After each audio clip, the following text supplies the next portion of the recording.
না, বাতাসের পরিবর্তে যেন আগুন বয়ে যাচ্ছে। এদিকে দুর্ভিক্ষের কারণে লোকজন যে না খেয়ে মরে যাচ্ছে। ঘরে তো কোনো খাবার দাবার নেই। শেষ পর্যন্ত কি আমাদেরও না খেয়ে মরতে হবে? হে আল্লাহ, আপনি আমাদেরকে রক্ষা করুন। এখন কি খেয়ে বাঁচব? আরে, শুনেছি আমাদের জাহাপনা নাকি অনেক দয়ালু। সব সময় তিনি গরিব দুঃখীদের সাহায্য করেন। আমি তো তার কাছে গিয়েও আমার অবস্থার কথা জানাতে পারি। যদি কোনো কিছু পাই তাহলে সেটা দিয়ে না হয় ব্যবসা ট্যাবসা শুরু করব। হ্যাঁ হ্যাঁ, সেই ভালো। আজই রওনা হই। পথে তো খাওয়ার কিছু নেই। এখন একমাত্র এই পানির মশকই আমার সম্বল। বেদুইন তখনই রাজপ্রাসাদের দিকে রওনা হলো।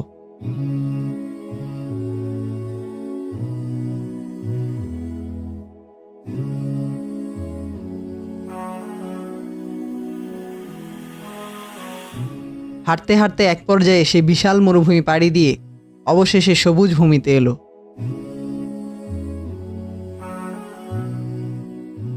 না, পারছি না, আর হাঁটতে পারছি না। তৃষ্ণায় গলা শুকিয়ে একেবারে যে কাঠ হয়ে গেল। এখন পানি কোথায় পাবো? পানি না পেলে যে এখানেই কোথাও মরে পড়ে থাকতে হবে। হে আল্লাহ, আপনি আমাকে সাহায্য করুন। আপনার সাহায্য ছাড়া এখন যে আর বাঁচার কোনো উপায়ই নেই। এখন তো হাঁটা ছাড়া আর কোনো পথও দেখছি না।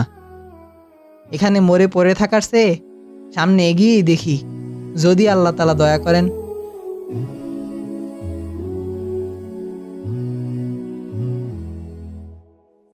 আরে, ওটা কি দেখছি আমি? ওটা কি পানি মনে হচ্ছে না? একটু কাছে গিয়ে দেখি তো। হ্যাঁ হ্যাঁ, ওটা তো পানি। আলহামদুলিল্লাহ। আল্লাহ, তুমি আমাকে রক্ষা করেছো। বেদুইন তখনই দৌড়ে গিয়ে সেই পানি পান করলো। বিসমিল্লাহির রহমানির রহিম।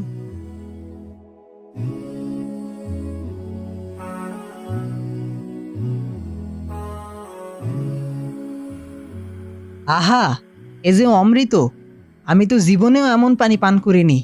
পানি এত মিষ্টি কি করে হয়? না না, এটা তো সাধারণ কোনো পানি না। এটা তো জান্নাতের পানি ছাড়া আর কোনো পানি হতেই পারে না। হ্যাঁ, নিশ্চয়ই আল্লাহ দয়া করে শুধু আমার জন্যই এই পানি পাঠিয়েছেন। হে আল্লাহ, সকল প্রশংসা ও কৃতজ্ঞতা শুধুমাত্র তোমার জন্য। এখন তো আমি জাহাপনার কাছে যাচ্ছি। এই পানি যদি আমি জাহাপনাকে দিতে পারি তাহলে তো তিনি নিশ্চয়ই অনেক খুশি হবেন। হ্যাঁ হ্যাঁ, যাই, জাহাপনার জন্য অল্প একটু পানি নিয়ে যাই।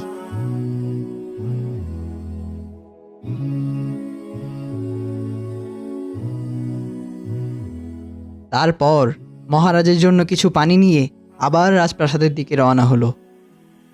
অবশেষে কয়েকদিন হাঁটার পর বেদুইন মহারাজের সাথে সাক্ষাৎ করতে পারল। আসসালামু আলাইকুম জাহাপনা। ওয়ালাইকুম আসসালাম। হ্যাঁ, বলো, কি বলতে চাও তুমি? জাহাপনা, এই রাজ্যের শেষ প্রান্তে যেই মরুভূমিটা আছে সেখানেই আমি জন্ম থেকে বড় হয়েছি। দুর্ভিক্ষে আমাদের এলাকার মানুষজন যে সব মারা যাচ্ছে, অভাবে পড়ে আমি আপনার কাছে এসেছি। তবে আমি নিঃস্ব হলেও একেবারে খালি হাতে আসিনি। আপনার জন্য নিয়ে এসেছি এক মহামূল্যবান উপহার। তাই নাকি? তা কেমন উপহার? তৃষ্ণায় আমি যখন প্রায় মারা যাচ্ছিলাম, ঠিক তখনই আল্লাহ দয়া করে শুধু আমার জন্য এই পানি পাঠিয়েছেন। সে পানি এত মিষ্টি, এত চমৎকার, পৃথিবীতে যার কোনো তুলনা হয় না। কি বলছো তুমি? সত্যি বলছো তো?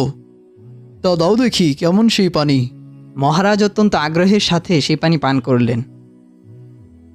আহা হা হা, সত্যি এই পানির মতো পানি আমি আগে কোনোদিন পান করিনি। তুমি যে এত কষ্ট করে আমার জন্য এই পানি নিয়ে এসেছো, এর জন্য আমি তোমার কাছে সত্যিই কৃতজ্ঞ। আমি তোমাকে কিছু স্বর্ণমুদ্রা দিচ্ছি। এটা তোমার সারা জীবন চলার জন্য যথেষ্ট। এটা নিয়ে তুমি বাড়ি ফিরে যাও। এখান থেকে বেরিয়ে আর সামনে যাওয়ার দরকার নেই। জাহাপনার যেমন আদেশ। আমি আপনার কাছে চিরকৃতজ্ঞ থাকবো জাহাপনা। সত্যিই আপনি মহান। আসসালামু আলাইকুম জাহাপনা। ওয়ালাইকুম আসসালাম। জাহাপনার প্রতিটা কথা ও কাজ কল্যাণময়। সব কিছু থেকেই আমরা কিছু না কিছু শিখতেই পারি।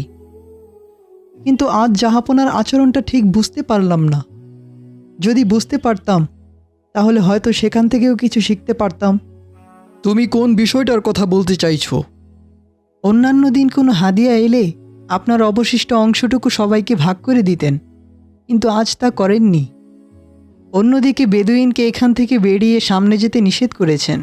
ও আচ্ছা আচ্ছা, আসলে এই পানির মতো দুর্গন্ধযুক্ত স্বাদহীন পানি আমি জীবনে কোনো দিন পান করিনি। জাহাপনার সাথে এত বড় বেয়াদবি! না না, বেচারা সারা জীবন মরুভূমির লবণাক্ত পানি পান করে বড় হয়েছে। মিষ্টি পানির স্বাদ সে কোনো দিন পায়নি। কাল রাতে আমাদের এখানে বৃষ্টি হয়েছিল।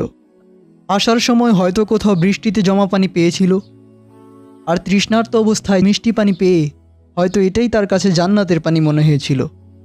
আহা, কত আশা নিয়ে অসহায় লোকটি আমার কাছে এসেছিল, আমাকে খুশি করতে চেয়েছিল। আমি যদি তোমাদের কাউকে পানিটুকু পান করতে দিতাম, তাহলে তো সব রহস্য ফাঁস হয়ে যেত। শুধু শুধু মানুষরা তোমাদের সবার সামনে লজ্জিত হতো। আর আমি তাকে সামনে যেতে নিষেধ করেছি, কারণ হলো সামনে কিছু দূর গেলেই দজলা ও ফোরাত নদী, আর দজলা ও ফোরাতের কাছে তো এই পানি তুচ্ছ। সে সেখানে গেলে তার ভুল বুঝতে পারত এবং সারা জীবন আফসোস করতো যে হায়, আমি মহারাজকে কি দিয়ে আসলাম। আমি চাই না আমার কোনো প্রজা কষ্ট পাক।